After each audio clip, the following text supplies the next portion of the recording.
Abonne-toi et écoute cette intéressante histoire jusqu'à la fin. Il y a bien longtemps, dans un village bordant les dunes rouges du pays de Ndari, vivait un homme riche mais seul, nommé Biram. Il possédait des champs, des bœufs, une grande case en argile blanche entourée de murs d'épineux, mais il ne possédait pas l'essentiel, une âme apaisée. Depuis qu'il était enfant, Biram avait vécu sans tendresse. Héritier d'un père marchand et d'une mère silencieuse, il avait appris à se méfier de tous. Les femmes qu'il avait croisées dans sa jeunesse s'intéressaient plus à ses greniers pleins qu'à son cœur vide. Il était désormais vieux, ses cheveux comme la cendre, son regard comme la brousse après la saison sèche.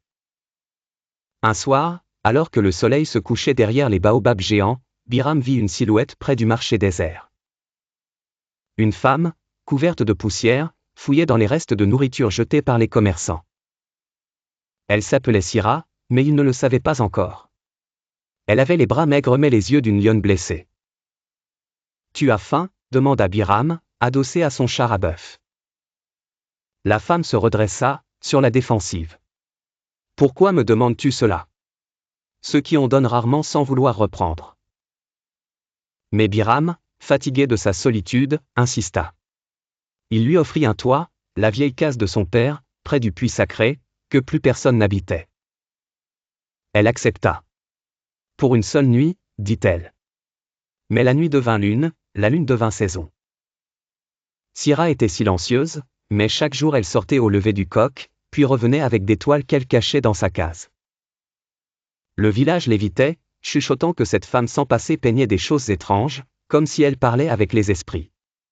Mais un jour, Biram entra dans la vieille case sans frapper. Il cherchait un outil, et découvrit les peintures. Toutes le représentaient.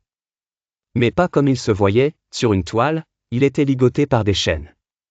Sur une autre, il pleurait du sang. Sur la dernière, il gisait dans une tombe ouverte, entouré de corbeaux. Biram sortit, le cœur fendu.